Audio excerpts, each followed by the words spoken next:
The live TV, सच सबसे आगे। नमस्कार, द लाइव टीवी आप देख रहे हैं, आपके साथ मैं हूं आदित्य कुमार।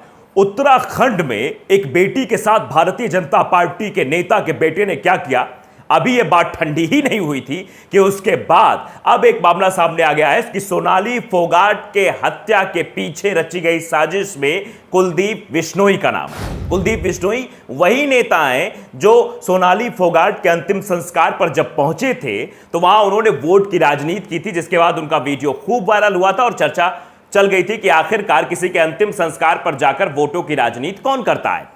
अब इसको लेकर जो जांच इधर उधर घूम रही है उसमें यह निकलकर सामने आ रहा है कि कहीं इसके पीछे कुलदीप बिश्नोई का तो हाथ नहीं, क्योंकि परिवार वालों ने सीधे तौर पर आरोप लगाया। सोनाली फोगाट के परिजनों का यह आरोप है कि कुलदीप बिश्नोई ने सोनाली फोगाट की हत्या करवाई है।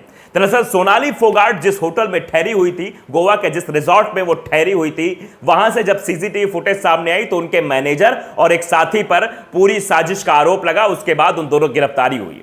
अब परिजन लगातार यह मांग कर रहे हैं कि सोनाली फोगाट की हत्या के पीछे एक राजनीतिक साजिश थी और वो साजिश रचने वाला कोई और नहीं बल्कि कुलदीप बिश्नोई था।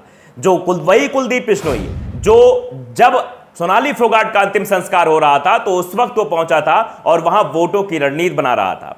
आप देखिए, सीधे तौर पर बोलता हिंदुस्तान ने खबर छापी है और लिखा भी है कि परिवार का आरोप है, यानी सोनाली फोगाट के परिजनों का यह आरोप है कि कुलदीप बिश्नोई ने सोनाली फोगाट की हत्या करवाई, यानी बीजेपी नेता कुलदीप बिश्नोई ने यह हत्या करवाई है। खाप ने नेता से मांगी सफाई, यानी खाप पंचायत ने नेता से इस मामले पर सफाई भी मांगी कि तो अपनी सफाई दो।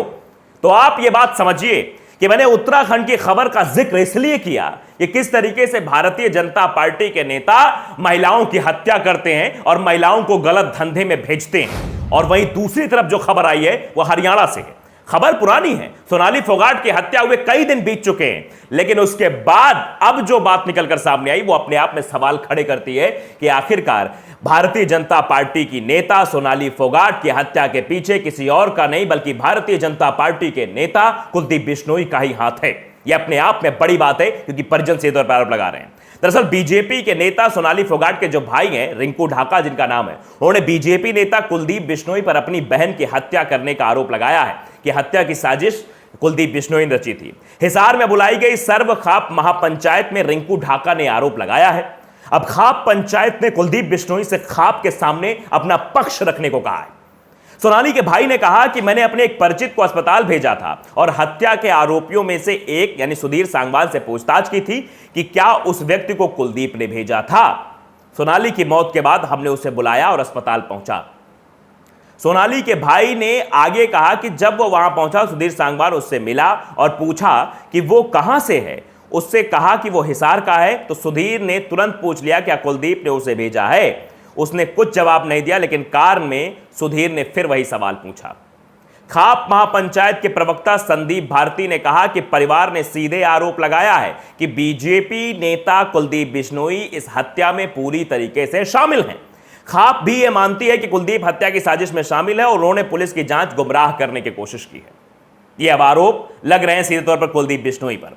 संदीप भारती के मुताबिक खाप पंचायत के कई प्रतिनिधियों ने भी कुलदीप के खिलाफ ये आरोप लगाए थे, इसलिए कुलदीप को खाप के सामने अपना रुख साफ करना चाहिए। तो खाप पंचायत में जो यह फैसला हुआ है वो ये कि खाप पंचायत में आकर कुलदीप बिश्नोई अपना पक्ष रखें, क्योंकि कुलदीप बिश्नोई ने जांच को प्रभावित किया है, यह खाप पंचायत मानती है। खाप पंचायत यह भी मानती है कि कुलदीप बिश्नोई ने पूरी हत्या की साजिश रची थी। जो सुधीर सांगवान और उनके साथ एक और शख्स वहां पहुंचे थे, यानी उनके मैनेजर, उनके साथ जो वहां होटल में रुके थे रिजॉर्ट में, उन लोगों ने हत्या की, लेकिन इस हत्या के पीछे की जो साजिश थी वो कुलदीप बिश्नोई ने रची है। खाप के प्रवक्ता ने कहा कि 23 अक्टूबर को आदमपुर में सर्व समाज की बड़ी महापंचायत होगी। अगर सोनाली का परिवार संतुष्ट नहीं है तो वे उनके खिलाफ फैसला लेने के बारे में सोचेंगे। एक प्रतिनिधिमंडल मुख्यमंत्री और केंद्र के मंत्रियों से भी मुलाकात करेगा। तो खाप पंचायत ने सीधे तौर पर कुलदीप बिश्नोई को अल्टीमेटम दे दिया है कि 23 अक्टूबर को एक बड़ी महापंचायत होगी, सर्व महापंचायत होगी, जिसमें सर्व समाज के लोग उपस्थित होंगे, उसमें बातचीत होगी। और अगर परिजन संतुष्ट नहीं होते, यानी सोनाली फोगाट के परिजन, उनका भाई, उनके माता पिता अगर संतुष्ट नहीं होते हैं तो फिर यह मान के चला जाएगा कुलदीप बिश्नोई पर आगे इसके लिए मंत्रियों से बात की जाएगी, केंद्रीय मंत्रियों से मुलाकात की जाएगी, एक प्रतिनिधिमंडल बनाया जाएगा, वो मुख्यमंत्री से भी मुलाकात करेगा, केंद्रीय मंत्रियों से भी मुलाकात करेगा और फिर कुलदीप बिश्नोई के ऊपर कार्रवाई की आगे चीजें की जाएगी। आपको बता दें कि सोनाली फोगाट की जो मौत है वो 23 अगस्त को हुई थी, एक गोवा के एक रेस्टोरेंट में हुई थी। संदिग्ध हालत में उनकी लाश मिली थी। पुलिस ने इस मामले में सोनाली के निजी सहायक और एक अन्य सहयोगी को गिरफ्तार किया है। पोस्टमार्टम में सोनाली के शरीर पर चोट के निशान भी मिले थे।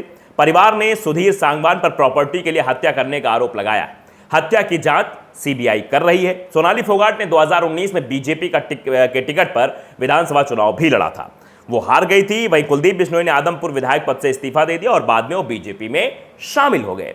इसके बाद उन्होंने सोनाली के उनके फार्म हाउस पर मुलाकात की थी, जिसके कुछ दिन बाद ही सोनाली की मौत हो गई। अब सोनाली का परिवार आदमपुर उपचुनाव से इस हत्या को जोड़कर देख रहा है। यानी आदमपुर के जो उपचुनाव होने वाले हैं, उसमें कुलदीप बिश्नोई के सामने सबसे बड़ा रोड़ा बनकर जो सामने आ रही थी वो सोनाली फोगाट आ रही थी। शायद यही वजह हो सकती है, और शायद जो चीजें कुलदीप बिश्नोई चाहते थे उनके अनुसार ही हो रही थी। इस पर शक की सुई इसलिए इस ओर घूमती है क्योंकि कुलदीप बिश्नोई जब सोनाली फोगाट के अंतिम संस्कार पर पहुंचे थे तो वहां पर वोटों की सियासत करते हुए नजर आ रहे थे। देखिए, ये दैनिक भास्कर में सीधे तौर पर खबर छपी हुई है। कुलदीप बिश्नोई पर आप कांग्रेस का कमेंट, सोनाली फोगाट के अंतिम संस्कार में गए थे, ऐसे मौके पर बीजेपी नेता को वोट की चिंता।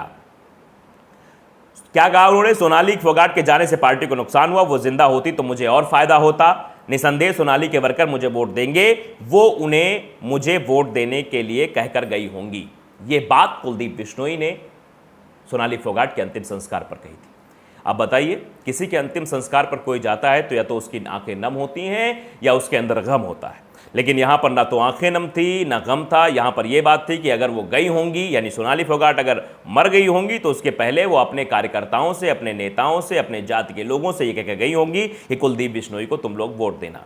आप ये समझिए कि कुलदीप बिश्नोई किस तरीके से शमशान घाट पर भी वोटों की सियासत करते हुए नजर आ रहे थे। इसलिए शक की सुई उधर भी घूमती है कि आखिरकार सोनाली फोगाट की हत्या से किसे फायदा हो सकता है। क्या सोनाली फोगाट के जो वोट बैंक की जानकारी कुलदीप बिश्नोई को थी, इसीलिए शायद कुलदीप बिश्नोई उस वोट को अपनी तरफ खींचने के लिए सब कुछ कर रहे थे? क्योंकि जिस तरीके से वहां पहुंचे वो सवाल खड़े होते हैं। और नवीन जयहिंद ने बाकायदे इस पर एक रिएक्शन भी दिया था कि कहते हैं कि राजनीति में दुनिया के सबसे घटिया लीचर लोग होते हैं और सबसे ज्यादा कीचड़ होता है। नेता को शमशान में वोट की चिंता है, सामने एक हत्या हुई महिला की नेता की चिता है। सुना है ना बाप बड़ा ना भैया, सबसे बड़ा रुपया। वैसे ही कोई मरे या किसी का कुछ भी हो जाए, इससे नेताओं को मतलब नहीं होता है। उस पर दीपेंद्र सिंह हुड्डा ने ट्वीट करते हुए लिखा है कि सही कहा है आपने नवीन भाई, दुर्भाग्यपूर्ण है। तो इस तरीके की चीजें, इस तरह के घटनाक्रम जो हो रहे हैं, इस पर सवाल बहुत सारे खड़े हो रहे हैं, लोग रिएक्शन भी दे रहे हैं। सोनाली फोगाट को लेकर जिस तरीके से ये एक नया मामला निकलकर सामने आ गया, नई चीजें निकलकर सामने, इससे लोगों में काफी गुस्सा भी है। एक तरफ भारतीय जनता पार्टी के नेताओं के ऊपर लगातार आरोप पर आरोप लग रहे हैं। आप देखिए, मध्य प्रदेश में एक भारतीय जनता पार्टी का नेता नौकरी देने के नाम पर कार में एक महिला के साथ बलात्कार करता है, जिसकी खबर जो है सबके सामने प्रकाशित हो जाती है।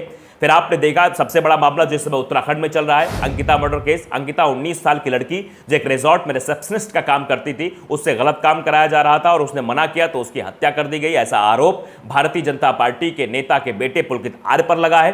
तो ये सब चीजें जो निकलकर सामने आ रही हैं, तो ऐसे में भारतीय जनता पार्टी के महिला सशक्तिकरण के दावे कितने खोखले हैं, ये सबके सामने आ गया है। ये सिर्फ और सिर्फ दिखावा है, छलावा है और कुछ नहीं है।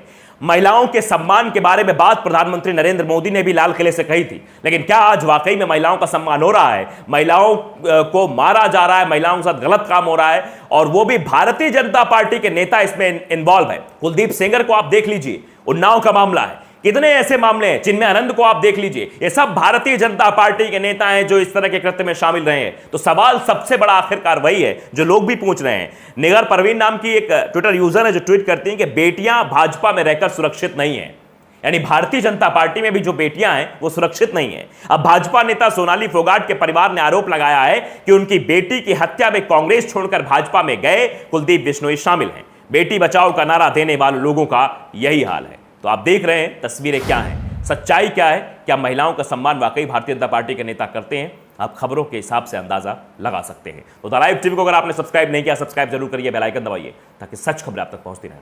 नमस्कार। द लाइव टीवी, सच सबसे आगे।